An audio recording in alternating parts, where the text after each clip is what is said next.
Hi, I'm Daniel Chan from UNSW Sydney. Welcome to another adventure in pure mathematics. In this video, I want to talk more about the idea of permutation representations, which encodes the notion of symmetry. And the way we'll do that is by reformulating it in another very important way, which is known as the notion of a group action.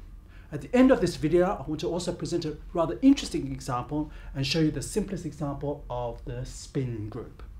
Okay, so let's start with the group G and introduce the notion of a group action. So what is a group action? Okay, so we say that a group G acts on a set X, or this set X is a G set, if it's endowed with this extra piece of data, which is called an action map. And the way you should think of this action map is like a way of scalar multiplying elements in your set X with group elements. Okay, so more formally, it's going to be a map alpha from this product G cross X to X. So you can put together both a group element, little g inside big G, and an element of the set big X, little x inside big X. You put them together to get this new element of the set X, alpha of G of X. And just as we did with group multiplication inside the group, we often abbreviate this rather long expression here with just G dot X. Okay, so just the group element G acts on X, and that gives you a new element of X. So that's the data that's involved, and this data should also satisfy some extra axioms as well, and they're the following ones here. Okay, so basically it has to respect the group structure. Okay, so let's see what that is. So suppose firstly there are two group elements H and G, and little x is an element of X. So the first thing is, how does the group element 1, okay, the identity of the group, act on any element of X? 1 dot X, what's that? That's just X. The action of 1 is just the identity. It doesn't change any element. The other thing is that, well, at the moment, there's nothing about group multiplication that's involved in this map here, okay? So the second thing, axiom part B, is that this group action should respect that group multiplication as well. Okay, so let's just see how that works. So suppose you first let little h act on X to get a new element of X, and then you let G act on that new element of X to get another element of X. Okay, so that's an element of X. Well, of course, you could also multiply the group elements G and H together first, and then this new group element, let that act on X and get another element of X. So if you always have these two as being equal, okay, for all choices of H, G, and X, then this second part holds. So if both these axioms hold for this action map, then we say that G acts on the set X, or that X is a G set. Okay, so this equation here, I want to just look at it a little bit more. Okay, if you're familiar with your scalar multiplication axiom from linear algebra, this should be easy enough to understand. Okay, you should think of this as like an associativity condition. Okay, you've moved the bracket from here to over here. But of course, the multiplications are quite different. Here, it's the group action, okay, with the dots, okay? And on the left here, where we don't have the dot, it's group multiplication inside the group. Okay, so let's look at a simple example that will hopefully make this clear what's happening, okay? So we're going to look, in this case, at the group GLNF, the group of invertible n by n matrices with entries in the field F. And I claim that this acts on the set F to the n, okay? So this is the vector space of n tuples with entries in F, okay?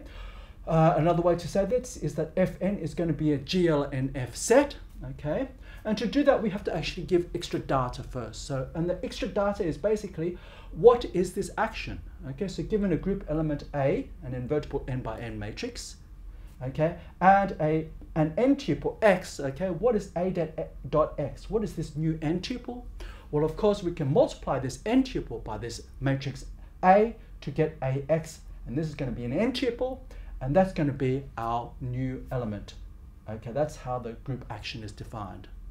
Okay, so what we can do is we can check these axioms to see whether it really is a group action. Okay, so is this really a GLNF set? So the first thing, what's the identity 1 inside this group? It's just the n by n identity matrix. And of course, I dot x you want to say is just x. Well, that's just I times x, and multiplication by I doesn't do anything. So axiom A does hold. Okay, what about axiom B? Okay, this one here. If now you have two matrices, okay, then we can look at this here. Okay, so the expression on the left will just be a product of two matrices and this x, and it's the same over this side. So in this case, axiom B is just the associative law for multiplication of matrices, where the matrices involved are two n by n matrices and this column vector, which is an n by 1 matrix. Okay, so it's quite easy to see. Here we have a group action. Okay, so I want to go through some abstract examples now, which are very, very important in group theory. Okay, and they are the regular and the conjugation actions. And the regular action, there are two. There's a left and there's a right version. Okay, so let's start with our group G that we had before. And then also, we're going to consider a subgroup H of that group.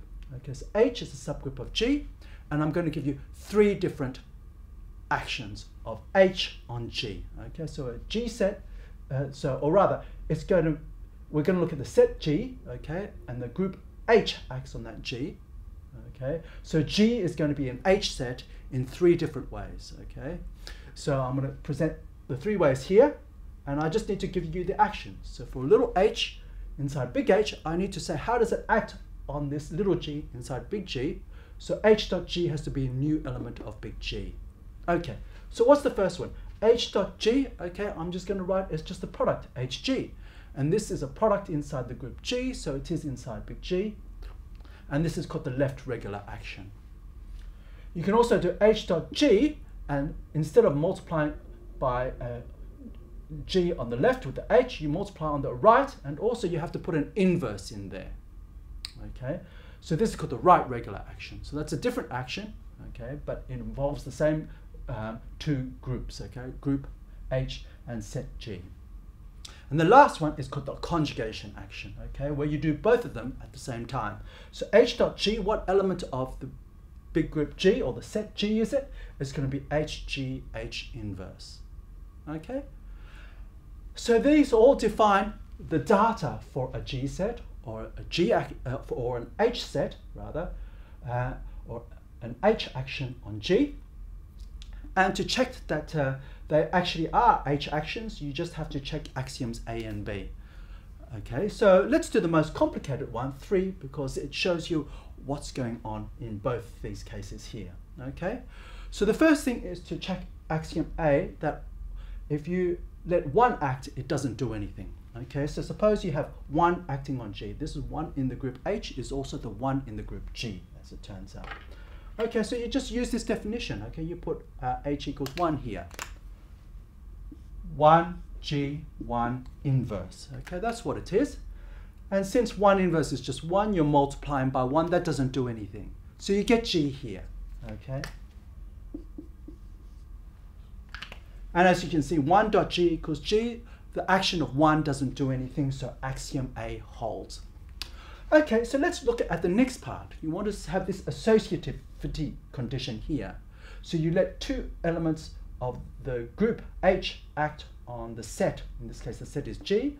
And you can do it by two different actions first. So you have H1, H2 are elements inside your group H. You let H2 act first on G, and then H1 act. Let's see what happens there. Okay, so what's H2 dot G? Okay, so this is conjugation, so you multiply on the left by H2. This G you multiply on the left by H2, and on the right by H2 inverse. And that's what you want H1 to act on. So let's H1 act on that. So that means you take this expression, H2G, H2 inverse, you act on the left by this H1, okay, you multiply on the left by H1, and the right by H1 inverse. Okay, so that's what we have on the left-hand side here. And now what we want to do is we want to see whether it's the same as the expression on the right-hand side, where we multiply the H1 and H2 together first, and then let that act on the G. So this is H1, H2 dot G.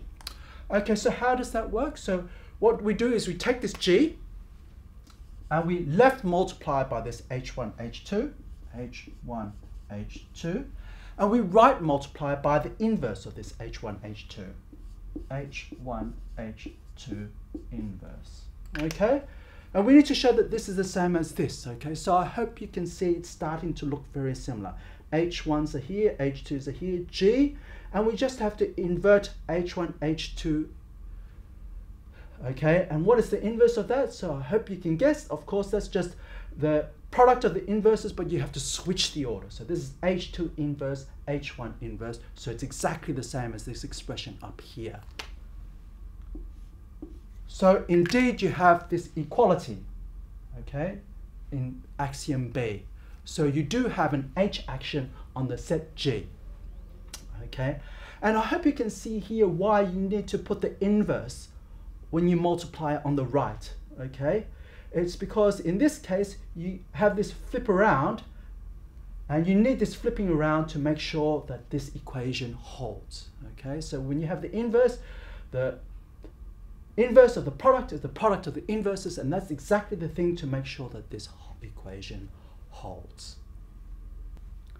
Now what I want to show you is how this very natural notion of group actions is related to the notion of permutation representations that we used to talk about symmetry. Okay, so let's start with the permutation representation phi from our group G to this permutation group on some set X. So this is just a group homomorphism. Okay, so we have the following wonderful theorem which relates these two notions, and in fact essentially shows that there is the same notion. Okay, so firstly, given this permutation representation, we get a G action on X. Okay, so what's the G action on X? I claim that this equation tells you what happens. Okay, given a group element G and an element of X, little x, I need to define for you G dot X, and what's that's going to be. Okay, so the first thing we can do is we can use the permutation representation phi to map this element of G to some permutation of X. So here we have some permutation of X. This just sends elements of X back to X. So since it's a permutation, you can apply this map to this little x to get another element of X. And I claim this is actually a group action. So it's certainly the data for an action, and you just need to check the axioms to show that it is indeed a group action. The other thing that's very important, and that's the second part of this theorem, is that in fact every G set arises in this way from a permutation representation of that group G. And in fact, it arises from a unique such permutation representation.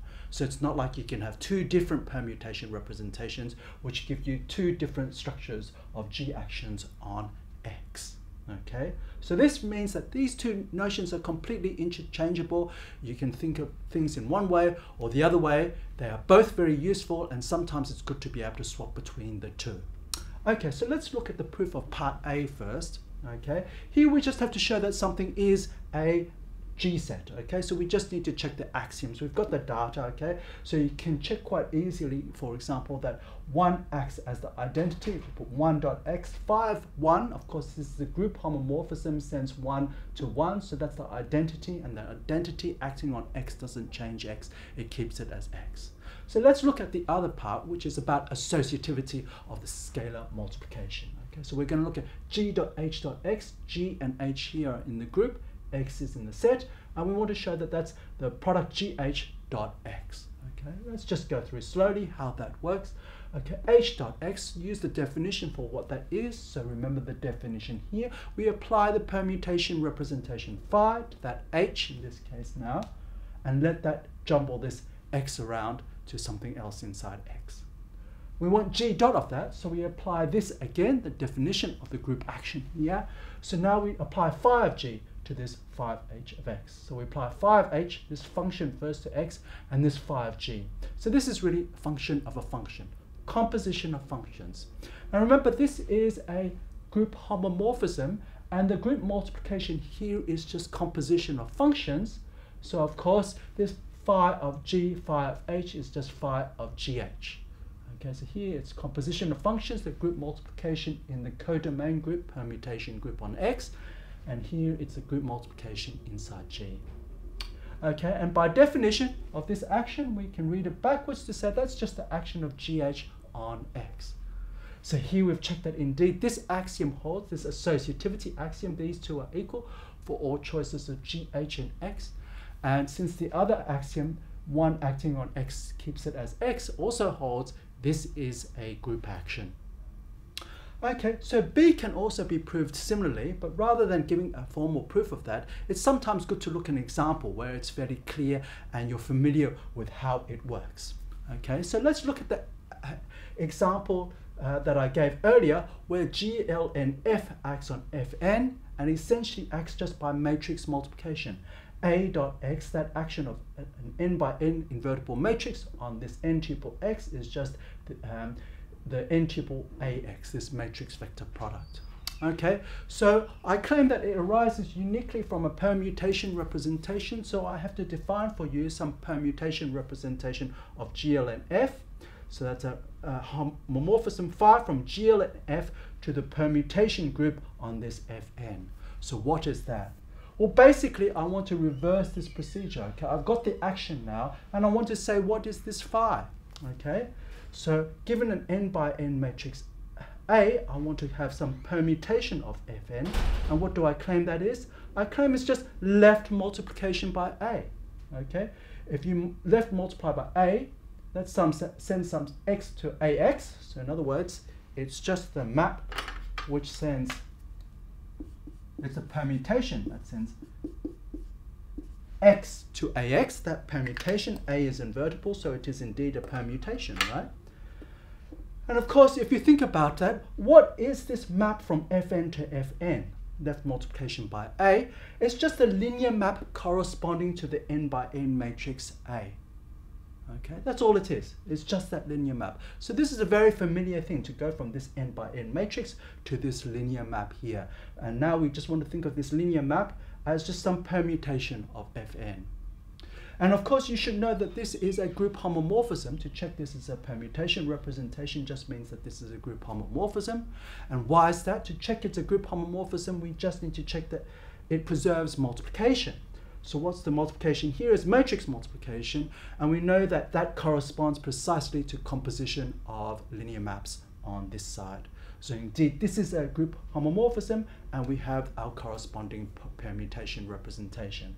Of course, the final thing that you should check is that, well, this is the permutation representation, which when you put it into this recipe here, gives you the original group action. So let's just check that that's indeed the case, okay? And then you'll see very clearly how this comes about. Okay, so suppose you are given this permutation representation, what is the corresponding group action from part A of this theorem? So how does A act on a vector X? What is A dot X? Okay, well, what we do is you apply the group action, which is left multiplication by A, okay, this permutation representation rather. So this is now the permutation left multiplication by A, and you apply it to X. So you apply it to X with left multiplication by A, so that's just AX. So we see, we do indeed, using this definition here, recover the original group action. And that shows you in this example how part B works. And in fact, you can use this type of idea to prove this theorem part B in general. And I'll leave that as a simple exercise for you. I want to now give you an interesting example of a permutation representation which captures some symmetry that you see in the everyday world, but most people actually don't know about. It's the simplest example of the spin group, spin 3, which is also in this case equal to the group SU2. Okay, so let me explain firstly what this group is here. Okay, so this group SU2 is going to be a subgroup of GL2C. Okay, so what group is that? You're going to look at 2 by 2 matrices over the complex numbers, and it's going to be the group of unitary matrices, that's the U here, which also have determinant equal to 1, that's the S here. Okay, so if you're not familiar with this sort of thing, let's just look more concretely what this involves. Okay, so to be unitary, that's the complex version of orthogonal. So basically you want the columns to be an orthonormal basis of C2. So the first column here, we can call it alpha beta. It's got to be a unit vector, so you want the sums of the moduli, modulus of alpha squared plus modulus of beta squared equal to 1.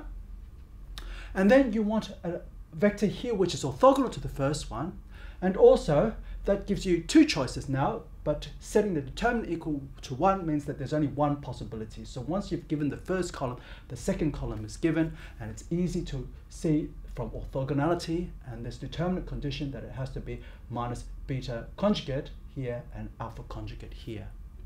Okay, so this is a subgroup. It's quite easy to check that it's a subgroup by checking the closure axioms. Okay, so for example, this is closed under products. You can check the product of unitary matrices is unitary, and of course products of matrices with determinant 1 still has determinant 1. Okay, and you can check the closure under the identity and also under inverses similarly. Okay, so that's the group that we want to play around with, which is also spin 3. Okay, so now let's look inside here. Look at just those matrices which have trace 0. Okay, so here to be trace 0, of course, it only depends on this alpha. Okay, and that means the sum of alpha and alpha conjugate is 0, which just means that the real part is 0. Okay, so here this conjugate pair has to have the form, it's purely imaginary, so it's xi minus xi for real number x, and this beta can be any y plus iz, yz real, and this is the negative conjugate, so that's minus y plus iz. So this set of trace 0 matrices inside here is just precisely this set here. Okay, so this, by the way, you can think of x, y, and z. Firstly, we should say, translate this condition here. Okay, that just means that x squared plus y squared plus z squared equals 1. Okay, that's what this condition here means. So you can think of this as just the usual 2-sphere inside 3-dimensional space. So where we think of 3-dimensional space is just all the x, y, z's, but written out in this matrix fashion. Okay, so this is a subset of 2 by 2 complex matrices. But if we let x, y, and z roam through all the real numbers, this will give you a copy of R3. Okay, and this set S is just those where the sum of the squares of the x, y, z equals 1. So it's a sphere inside there. Okay, so where does our action come from? So remember, if you have a group, okay, and a subgroup, you can talk about a conjugation action. So here we're going to look at SU2 as a subgroup of itself. Okay, so SU2 acts on SU2 by conjugation. That's the first thing we look at. Okay. Now the thing is that it also acts on this subset by conjugation. Okay, if you're given something in SU2 and you conjugate a matrix like this by an element of SU2, of course conjugation, right, doesn't change the trace. It's still trace 0. So of course it has to be firstly inside here, but also have trace 0, so it's still inside S. And so we see that SU2 acts by conjugation on this set S, or in other words, acts by conjugation on the set of all these matrices. And in fact, if you look a bit closer, you find, so firstly, the SU2 action restricts to an action on S, okay, so that acts on a smaller set. But actually, if you think about the conjugation action, so an element A inside here acts by multiplying on the left by A and on the right by A inverse. It also acts on all these matrices regardless of what x, y, and z are. So even if x squared plus y squared plus z squared doesn't equal 1, it equals any arbitrary scalar, if you apply this conjugation action, it will land inside a matrix of this form. So what we see is, in fact, you can see quite quickly there's an SU2 action on R3 x, y, z. Okay, so we have an action of this group on here.